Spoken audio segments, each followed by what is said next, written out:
As I mentioned to you, today is Divine Mercy Sunday, and so we're going to have a little mercy sprinkling down from the heavens, okay? These are those cards I told you about before. They are the 7 steps of prayer that are given to us by Matthew Kelly, the author of that book, Rediscover Catholicism. It's a wonderful process. I gave them out months ago, and I only contacted or been contacted by 5 people, 6 people. His Father, I use it every day, and this is what it's done for me. And they talk about being connected like they've never been to God and to themselves. So here, it's sprinkling down from heaven. These are Spanish, okay? And I'll sprinkle. These are coming right from God, okay? I just happen to be the intermediary. Sprinkle down from heaven, okay? The mercy of God. After Mass, you can pick one up, okay? Guaranteed to change your life. Guaranteed. Now, why this is Divine Mercy Sunday, I'm not exactly sure. Someone will educate me today if I say this enough. It's the octave of Easter. We always celebrate the octaves of big things like Christmas and Easter for full 8 days.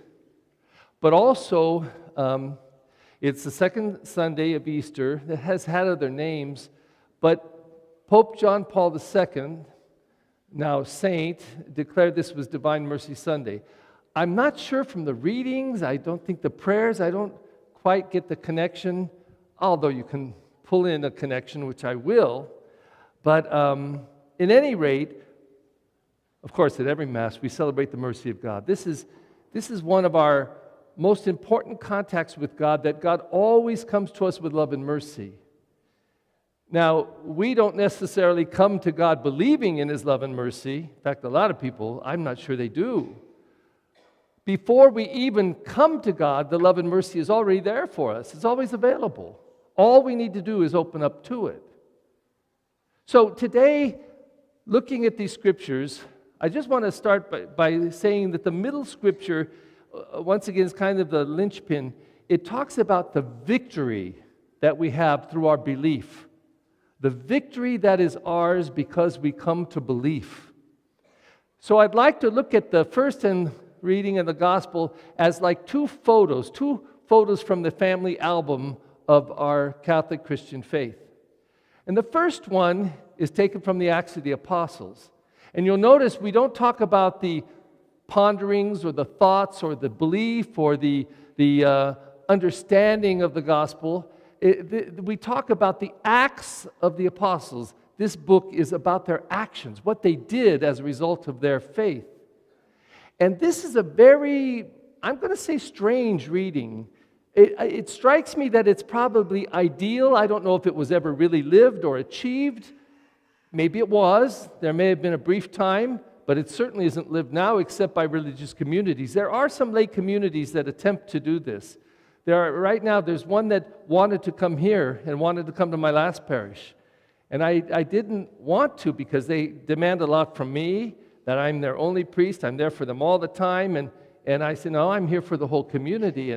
But they try to live this first reading, put all their money together, they pay for food for everybody. It's pretty intense. But in this first reading, it says they were of one mind and one heart. And that seemed to be the basis for which they could say, we will share everything in common, because they started from being of one mind and one heart in faith in Jesus Christ. So again, I'm not so sure that was lived out or for very long, but it's held up to us as a beautiful ideal of what can happen when people share faith and then share their lives. Now, the other photo from the family album is this gospel story. And it takes place on 2 Sundays, Easter Sunday and then the Sunday following. So it begins by saying that Jesus appeared on Sunday evening, the first day of the week, Easter evening. And when He appeared in the room, which was, by the way, filled with the 10 of the 12. Now, in the Scriptures, we always talk about the 12. That means the apostles. That's their title, the 12. But now they were the 11, because, of course, Judas had gone and hung himself. So now they were 11, but on this night, they were the 10, because Only Thomas was missing. Now, they were in a room, the upper room. The doors were locked. The windows were locked. They were scared to death the Jews were going to come and get them because they knew Jesus.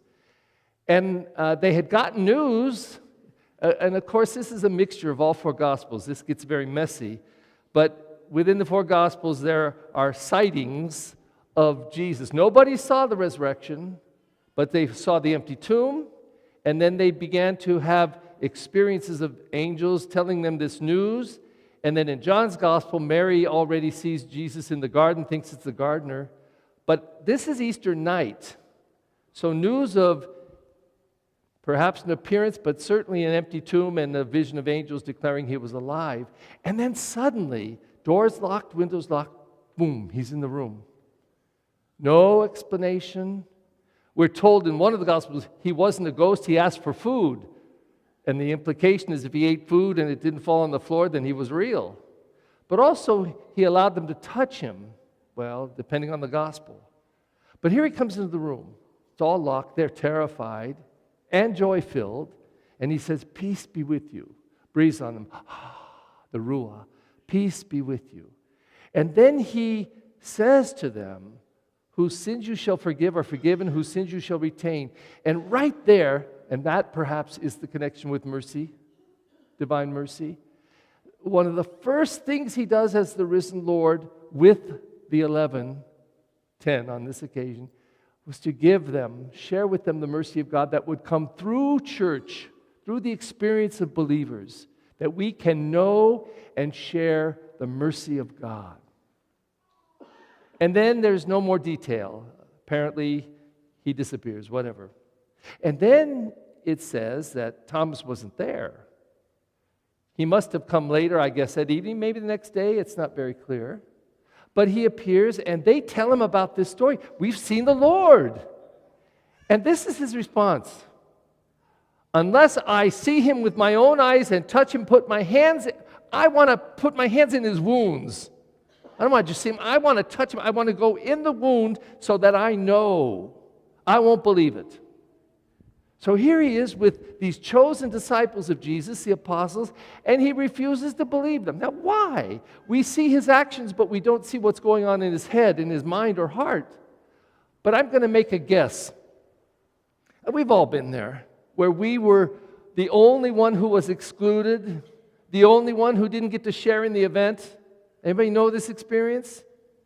And immediately there's this awful in the gut feeling. Well, forget it. I don't want to have any part of it. Forget it. I don't want to know it because I wasn't there. Sometimes it gets even more personal. So you say to your friend, oh, you didn't invite me, so I don't care. No, we want you. No, I don't want it now. I don't want it. I'd rather die before I got it. I don't want it because you didn't let me in on it in the first place. That seems to be where he's coming from. So he makes this big declaration. If I don't see him with my own eyes, touch him, put my fingers in his wounds. What a bold statement. Oh my God. So then the story, the second part kind of ends. And now we're on the second week, the second Sunday. This time, Thomas is with them. Jesus appears again the same way, windows, doors locked. Peace be with you, he says. And right away he says, Thomas, come here. Come here. Look at me. Touch me. Touch my wound. Put your hand in my side. Stop unbelieving and believe. And Thomas, in the midst of his doubt and his stubborn disbelief and his whatever, anger or hurt or a mixture of both because he wasn't there to see the real thing the first time, Jesus says, peace be with you, and says, Thomas, come. Let me elaborate. Thomas, you didn't believe it because you didn't see it. You were even hurt. You were even angry. I get it. You need to touch me to believe. You need to touch me to feel included. Well, then come here. Put your hand in my wound. Touch my side. What a loving person Jesus was. If that's what you need, come and do it. And Thomas's response, he gushes out this, my Lord and my God. The only person in the New Testament to say this especially directly to Jesus. My Lord and my God. What a testimony of faith. And then Jesus makes this comment, you believe because you've seen.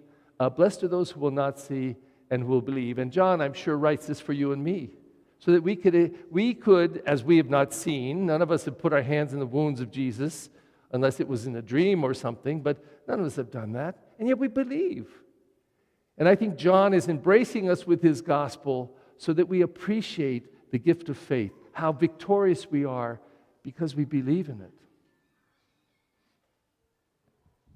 I'm reading right now this book by Pope Francis, The Joy of the Gospel.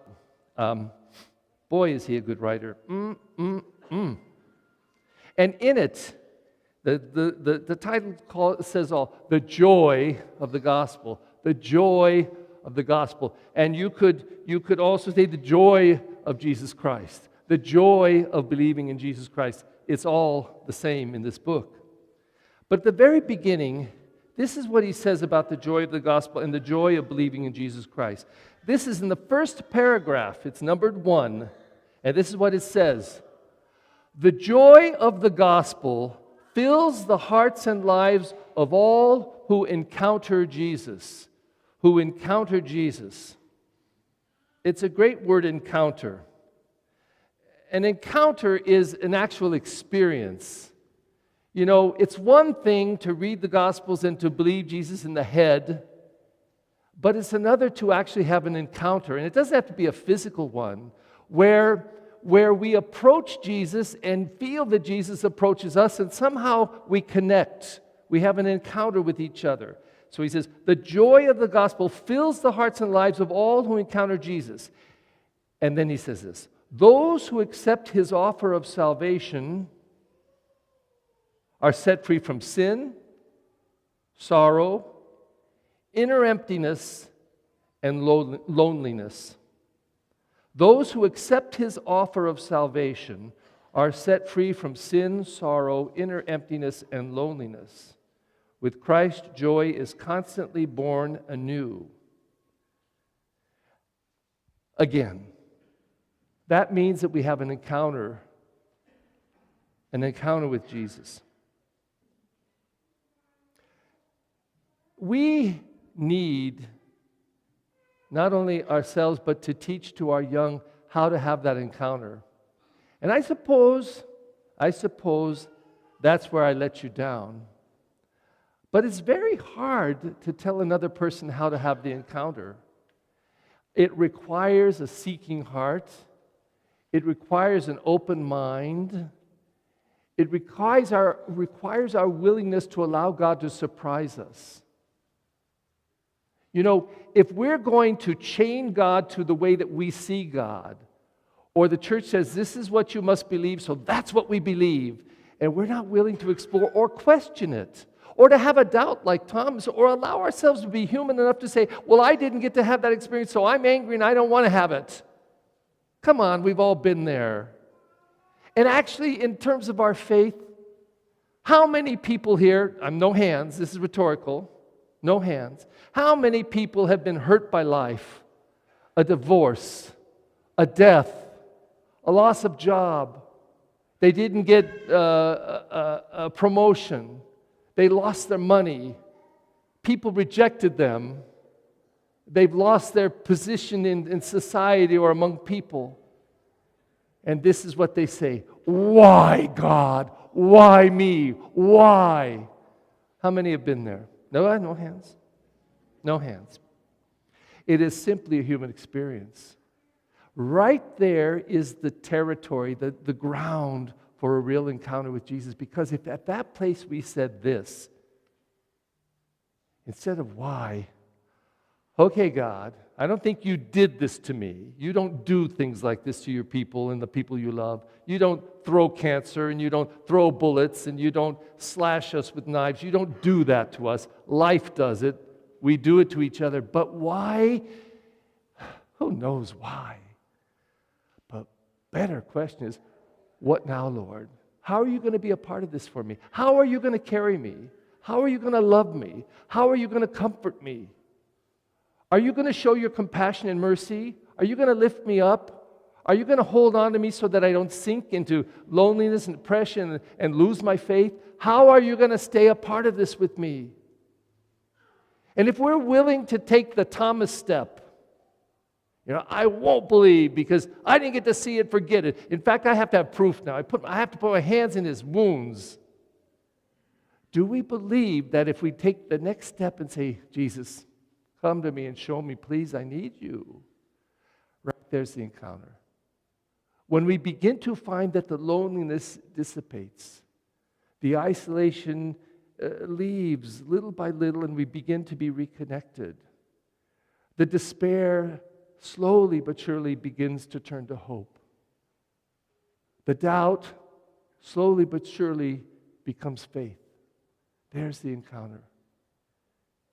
And the best would be that if we experience that, we were able to share it with somebody, share it with the people we love, share it with our kids, help them to discover how they can have that encounter too.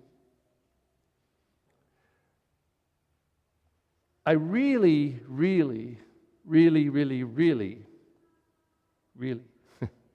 want to encourage you to take that prayer card, but use it. And don't be a fanatic. Don't go for an hour. 5 minutes to go through the steps and start with, of all things, always the best, gratitude. Gratitude for whatever you have, whatever you've been grateful for in the last 24 hours, and do it daily. Just look at 24 hours through these 7 steps. Because if in that you and I can have our encounter, first of all, with our own selves, acknowledge where we're at, and have an encounter with God and let God into this mess that we can be and this joy that we can be, something will happen to us gradually, but for sure. Little by little by little, we will know our God more deeply and His mercy and love. Today on this Feast of Divine Mercy, I don't know if it looks like that, but I guess those rays coming out of the heart of Jesus are a way of trying to visualize or imagine the way that Jesus can creep into our lives and creep into our hearts. How nice it would be if He would just say to us, and I believe He does, Perry, Mary, Fred, Joe, Gertrude, Gazilda, come on. What do you need? You need to touch my wounds? You need to touch my side? What do you need? Do it, so that you can feel me and I can come into you.